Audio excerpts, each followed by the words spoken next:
I remember the first time I identified as being a boy. And a person that looked very much like my mom walked up to me, tousled my hair, and said, "What a beautiful little girl."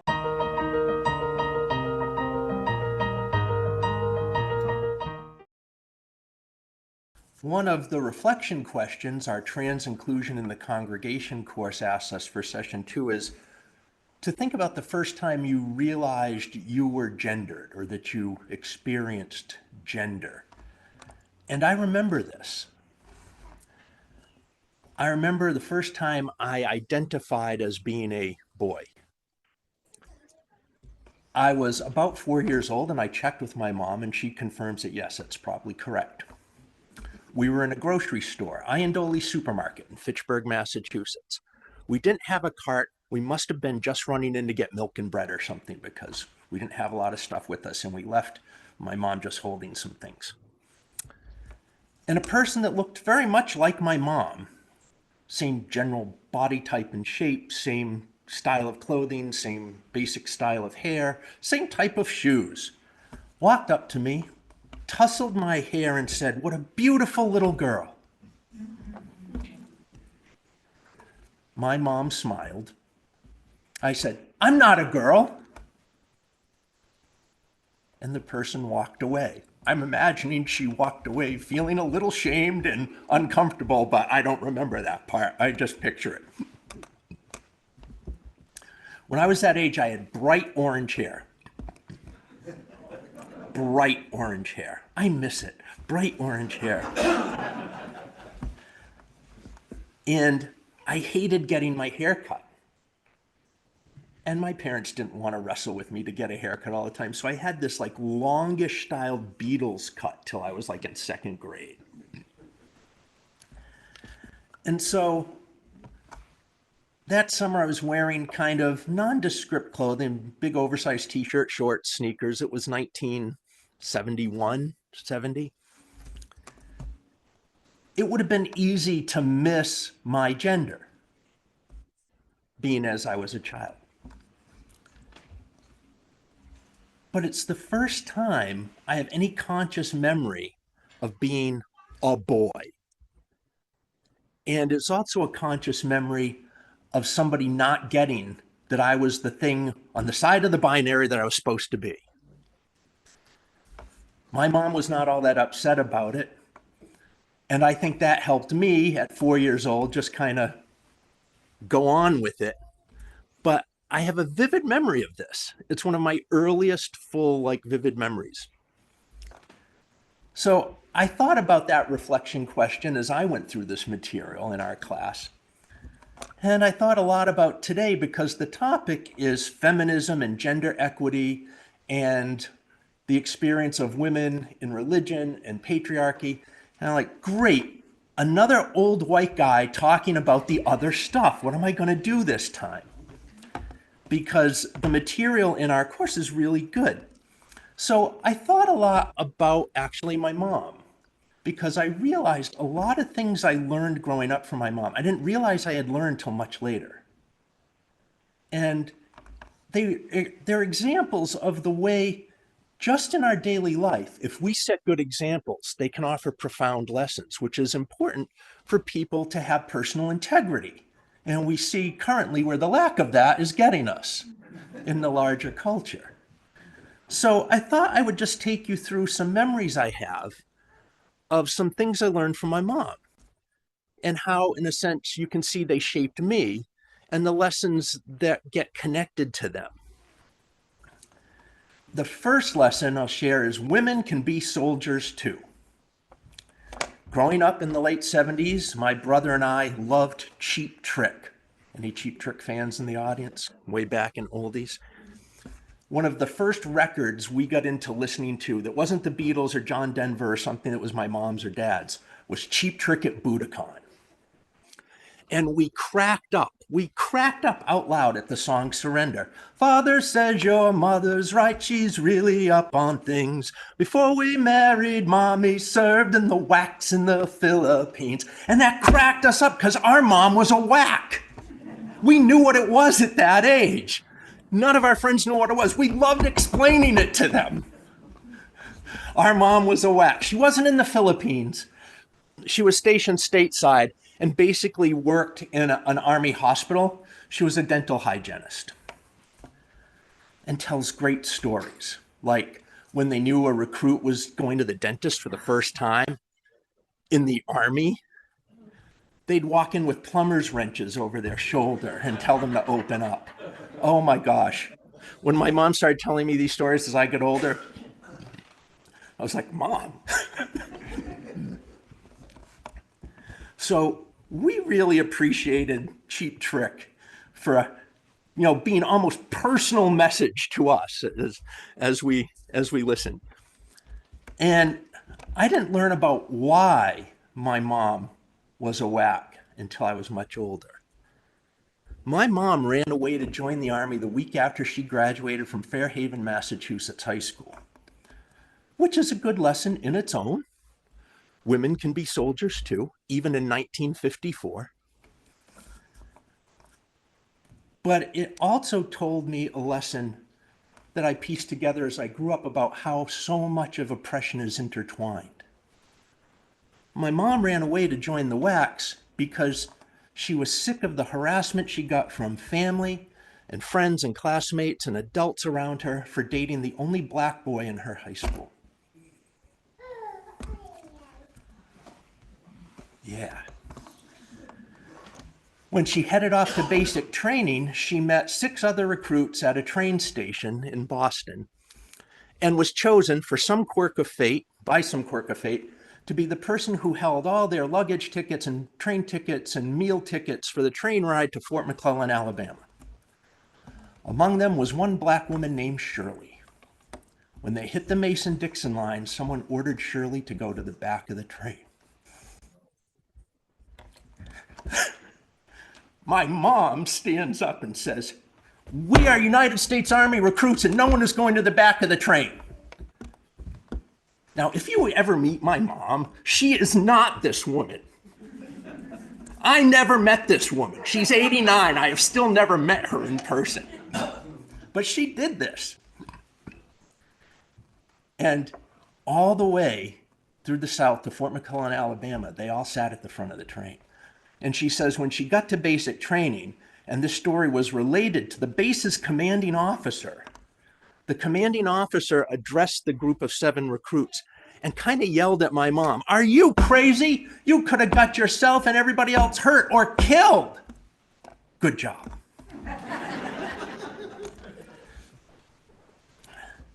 So that lesson wrapped up a lot of things for me when she told that story.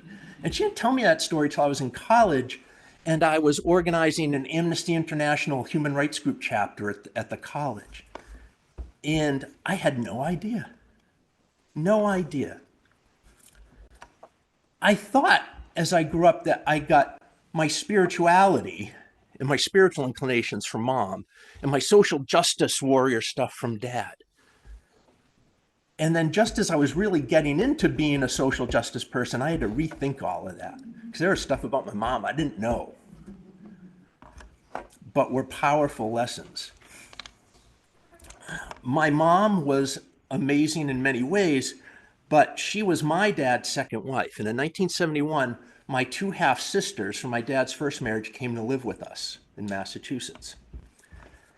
And my sister Teresa was turned down when she applied to the trade high school in our town because girls weren't allowed to go to the trade high school. Title IX being then in the news, ramping up to its 1972 vote, my mom hounded my dad to go fight for her to get in.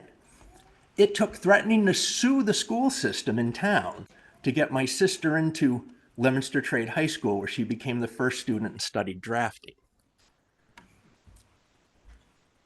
I didn't get the lesson at the time that just because something's right doesn't mean it's not going to be the way things are done. And that even when the rules say you should do the right thing, if you don't force the issue, they're not going to get done. My parents divorced when I was 10. And I think that's how I learned a lot of things that were in our story today, that there aren't necessarily girl things and boy things. Because if I wanted something to eat before my mom got home from work as a single mom at 5 o'clock, I could learn how to cook. So I did, and I love to cook today. I also wanted to know, like, how come my favorite shirt wasn't clean? And my mom showed me, well, this is how you do the laundry. I'm not going to say I was an amazing countercultural, perfect, specimen of a young male boy at that time, but I know I did way more laundry than my buddies did in the neighborhood. I learned as I got into college that my mom borrowed a lot of money and was financially supported by her mom and her aunts because after the divorce, she found it impossible to get a credit card or refinance the house's mortgage in her own name, which didn't happen until I was graduating high school. And I also learned, and I remember this every holiday season, that no matter where you are, it's still your job to be kind to others. Every Christmas when I was growing up, every Christmas time, it always seemed that somebody we knew got $100 in cash from some surprise anonymous source. I never put this together till I was in college. And I figured out it was my mom. And it turns out that every holiday season when her aunts and her mom helped her fund the holidays in our house, she gave $100 of it to somebody we knew who needed it more. Wow. She knew that we all have to take care of each other. That no matter what anyone else may say, we are all in this together. Patriarchy tends to be hierarchical,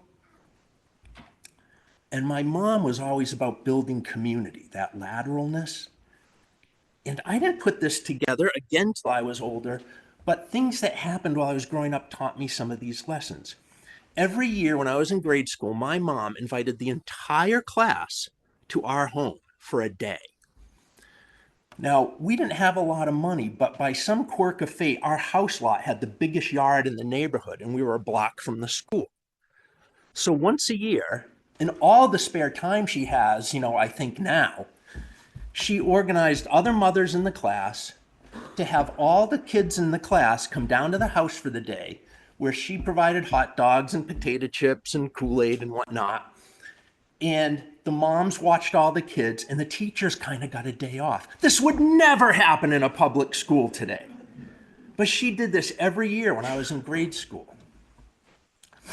And it taught me that you've got to cultivate community. It doesn't happen on its own. It takes work, even from those who are pressed for time and don't have the time and energy to do it. We gather ourselves together to do good for each other.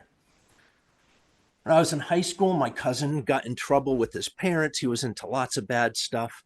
My mom told him to come live with us. She took in everybody. Anybody who was having a hard time at home, anybody who needed a place to be, anybody who wasn't safe somewhere. We had so many people go through stints at our house when I was in high school. And she said, someday, if I need somewhere to go, I don't want to think about how I didn't help someone who needed the same. She was always a very religious person, very Catholic, grew up very Catholic.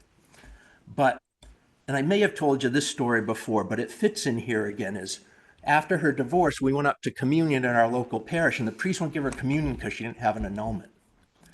And so my mom, who is not this woman, remember, says, fine, we'll go somewhere they understood what Jesus was talking about, and walks us right out of the church. This is not my mom, you understand. I have these different memories, and they don't square. And I asked her about, she's like, yeah, I did that. Like, wow. So I had seeds planted. And, talk about a seed of Unitarian Universalism. That was one. Should have figured out I'd get to where I've gotten.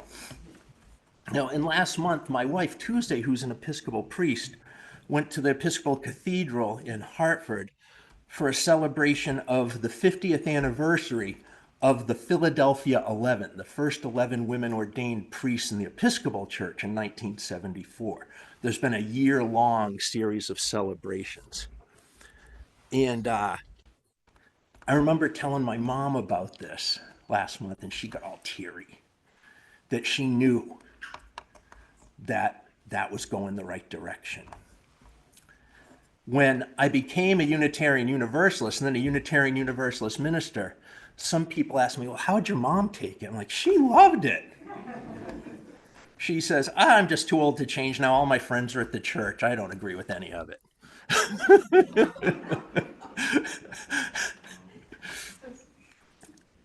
So we're like, when you die, do you want to have a Catholic Mass? Yeah, I guess so, but I won't be there. Like, okay. That's making us feel real good, Mom. Thanks. Now, Unitarian Universalists have been ordaining women ministers since the 19th century. We like to point to Olympia Brown as the first woman ordained and recognized by a bigger denomination in 1863. But a woman ordained by a congregation, there's record of earlier, and people point to Antoinette Brown Blackwell in 1853. And we can't pat ourselves on the back as Unitarian Universalists because by the time of consolidation of Unitarianism and Universalism in 1961, Unitarian Universalist ministers who were women were still an incredible rarity. Less than 5% were ministers by 1980. But in recent years, we've made progress, and over 60% of our ordained ministers are women today. Misogyny in religion is not reserved for Christianity or Judaism or Islam. It happens in Buddhism and other places as well. There are some early Buddhist scriptures that tell of how Buddha rejected his foster mom's request for being a monk 3 times before letting her into the community. Now, even though religion doesn't have the greatest history, it's not all Christianity that's been patriarchal. And even though religion isn't the cause of patriarchal misogyny, it has been one of the best practitioners for a very long time. But a lot of that practice comes not from the religion itself, but from the surrounding culture in which the religions were born and grew up. They picked up a lot of how they treated women from the cultures in which they were born, not because of the intrinsic teachings of the religions themselves. Religion held political power as well as social and cultural power, and religion's refusal to adapt to gender egalitarianism has been one of the reasons that gender equity has had such a long and difficult road. And the recent election results sadly point to how far we still have to go, because I'm still convinced that there are a lot of people that once they got into the voting booth just couldn't bring themselves to vote for a black woman. As much as I don't want that to be true, I'm afraid it is. And it's not just men. And in 2016, the last time this happened, I hate to say that I have to say the last time this happened, I had a couple of women in that congregation, both in their 70s at the time, otherwise, if you talk to them, liberal in any way you could imagine, who I found out couldn't bring themselves to vote for Hillary Clinton because they just believed that president was a job a man should do. There's so much more of this left in our culture than I want to believe. As we travel through this year, learning about how to be more inclusive of our trans and non-binary siblings, we'll be dealing all the way along with the long stain of patriarchy and sexism. Our culture is still steeped in gender binaries, and because of that, we need to understand, as many strategists and consultants will tell you, that culture eats strategy for breakfast. No matter what we know is right, getting culture to change is a long, hard, difficult process that needs to be done intentionally, which is why we're putting so much focus on this trans inclusion in the congregation this year. Only when we make changes about doing the right thing intentionally do they grab enough understanding behind them to stick.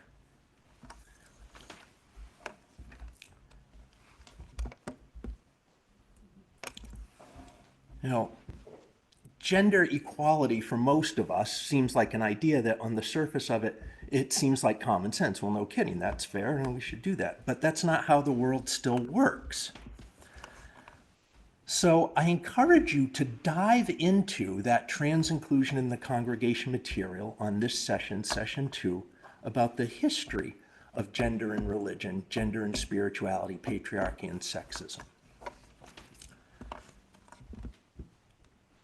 My mom, while I was growing up, had a lot of reminders, souvenirs, memorabilia from her time in the Women's Army Corps. Uniforms, dental hygienist tools, no plumber's wrenches, a gas mask. And then one year, while I was in college, she saw an ad circulating at the Veterans Administration for donations of such things to a newly forming museum. And now her WAC memorabilia lives in the Military Women's Memorial Museum in Arlington, Virginia. And her face was one of the faces of many women on their inaugural promotional poster. Hopefully, someday, the only place we will learn about the evil of sexism and patriarchy and gender inequality will be in a museum. But until that day, our work continues, and I know you'll do it with me. Check out my website and blog at tonylorenzen.com for even more resources that will open your mind, touch your heart, and inspire your spirit.